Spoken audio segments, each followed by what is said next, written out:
Hi, Toby Henderson from Harrison Lilly here at Lux Components headquarters, Anaheim, California. When we talk about handlebars, maybe the evolution of the handlebars, not so much, because all these handlebars we're showing you today are definitely at the top scale of what we've been doing for the last 10 plus years around here. Obviously, the new titanium bars have been the latest, greatest thing at a cost. Got the carbon handlebars we've had for quite some time, and of course, what we're known for and what we won awards for is our 31.8 handlebar technology, so which a lot of people now have copied and followed us in this project, right? But we'll talk a little bit about, I'll let Harrison talk about the characteristics of each of these things, but I'll give you a little bit of history and how we started. So Oversized Technology is our thing here, and this we start with this handlebar. This is a cruiser handlebar, 31.8 tapering to 22.2 in the chromoly version. This is how we started, and we won a Interbike Product of the Year award back in 2013 or 14, an award somewhere around here. Maybe it's in my office. But anyway, so we won an award for this design. We had these for the longest time, but obviously these are too big and heavy for the kids. So we started creating carbon fiber handlebars for the kids. You know, this, you hold it too, it's just a big difference, right? We do make these handlebars with oversized technology. This one's not here, 28.6. This is a 22.2 bar. But we do have some areas to stiffen up the bar here and really make this a fancy carbon fiber handlebar for the kids. This is a 6-inch rise. I think this is a 5.5-inch rise, but just holding it to you can see the difference, right? But I would never put this on a pro. I would never put a carbon handlebar a pro rider, and that's, I know mountain bike guys and all that do it, but because of the height of the handlebar, there's a lot of leverage going this way, and you get a lot of breakage and a lot of failures in this area when you have the height. The higher the handlebar goes, the more stress it puts in this area. So I know Stone, we don't believe in carbon fiber bars other than the kid stuff. So carbon fiber was our second after the chromoly. We started developing those. And then we've had a big run of success with these two handlebars for a long time. How long have the titanium bars been out? Over a year now, maybe? A couple of years. A couple of years been that long. Yeah. So it took 3 years to make a titanium handlebar. We finally got the product done, but if you hold the difference between this bar and that bar, just a huge difference in weight savings, about 40%, 30 to 40%, right? Something like that. Well, I know it's over 30% of weight savings from chromoly to titanium. But the feel of this handlebar is amazing. The riders love it. It took 3 years to get this done. And it's all about getting this bar exactly perfectly straight. If you knew the process of this handlebar, you'd be amazed how difficult it is to make something like this. But yeah, Harris, what properties of this? This is a 6D, right? Or 3V? 3V on this one, right? And the chromoly, these are straight gauge. These are straight gauge. And of course, the carbon fiber is a 3K weave on now. But if you want to explain a little bit more, I know I talked a lot about it, but yeah. Our carbon bars, like Toby said, it's our lightest bar by far, lighter than titanium. It doesn't matter what metal you're using, you're going to get a lighter handlebar. But we are limited, so we have a 22.2 and a 28.6 version in 3, 4.5, and 6-inch. And the 28 version, on the 28 version, we have just 2.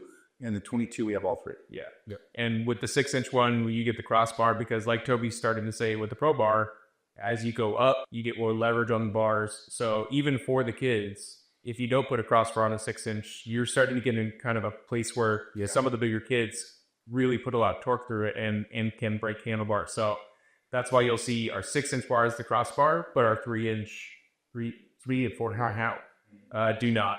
Because those are a lot lower, there's less force putting through. And those are the smaller kids for sure. And then, our chromoly bar, that's what we've had for, how would you say?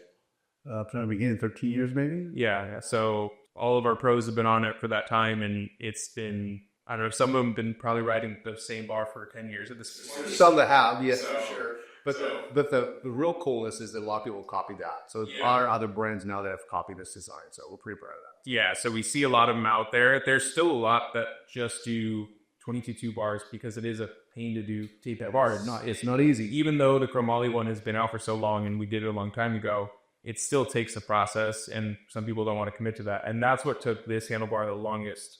This is actually one of the sample bars. I had it set aside because it's not perfect. So we went through just a year straight. Sample. After a couple of months, 3 years to get to the point we got our first production, and we weren't happy with the first production, so we had to go back and do it again, right? So you would think, same metal, bends the same, not remotely, especially when you're dealing with a taper tube with multiple bends and sweeps, since we have not just the bend this way, then they flip back out, and they're also bent back towards the rider. Getting that consistent in a metal like this is very difficult. Consistency was the difficult part. Yes, getting them to all match and be perfectly out of the gate, right? Yeah, chromoly was a lot easier to do than this here. So this has a lot more memory to it, so it wants to go back to where it was. But we wanted something that was strong enough for the pros. We did feel comfortable in aluminum doing a 3108 crowbar. By the time you get a carbon handlebar strong enough to be a pro bar, there's no advantage. It's the same way you reinforcing places with metal, and so you're just plugging up holes that you were trying to leave open to save all that weight.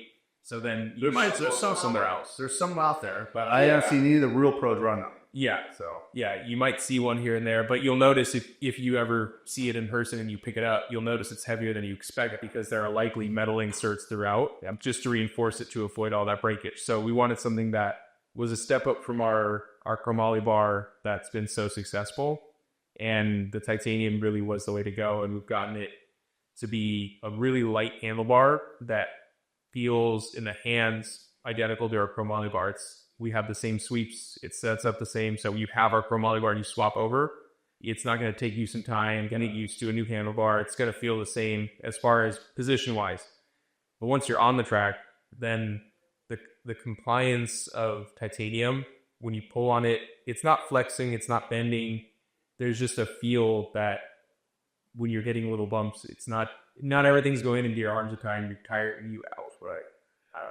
Yeah, I see the more component, like so. Yeah, and the chromoly stuff. So, and we're not going to share with you how we make these because that's it took a long time to do it. And after all the people copy this here, I think they had to go figure this out on their own because there's a special process to make an album like that. So yeah, if we wanted to go 22.2, we probably could have had it in 3 months. They would have been easy over. Not my fault. Yeah, after all, that was easy. Yeah. So the 31.8, our oversized process, that's where all of this comes into play, and where our front end rebuild of the BMX race bike is kind of taken over because we missed the X6 fork. Now our headsets, our carbon headsets would do well. So yeah, our 20 mil front wheels, all of that from the ground up. Now the whole front end is kind of dominated by Oversized Technology with taper headsets, everything else. So we're really seeing a big gain every time we think there's probably not much more we could do. We make a new product like this for fun, kind of.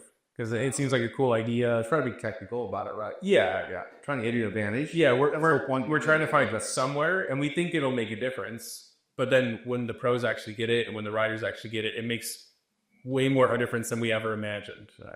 And so we're really happy with where it's gotten, and all of our bars have been great and continue to be great. Our chromoly bars.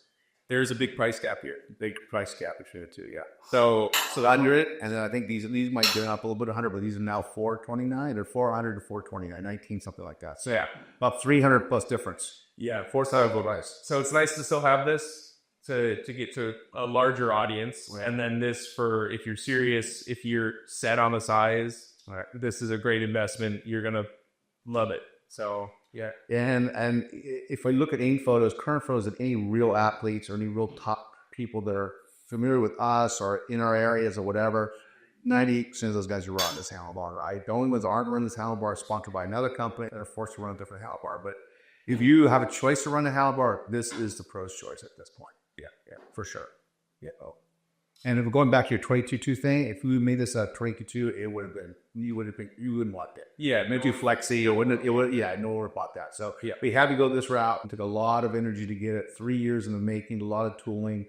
So we're not going to show exactly how that goes, but yeah, if you guys knew what it took to actually put something like this together, and it's a lot of work on our part, and of course the factory's part, but it's been a success. That's the whole point. And I think that's why you have the prototype bar here, because then they're sold. I think we have some. I just didn't want to unravel do a brand new one. I want the new ones to stay fresh for you guys, and this one's beat up. So I figured out. But when they come in, they leave. Yeah. So that's been the biggest shot, is how fast to get rid of them. Yeah, especially at that price. It's all. Yeah. So that's a handlebar lineup. Yeah. So let's get us out of here. All right. Well, I'm Harrison. This is Toby. We're Box. We'll see you next time.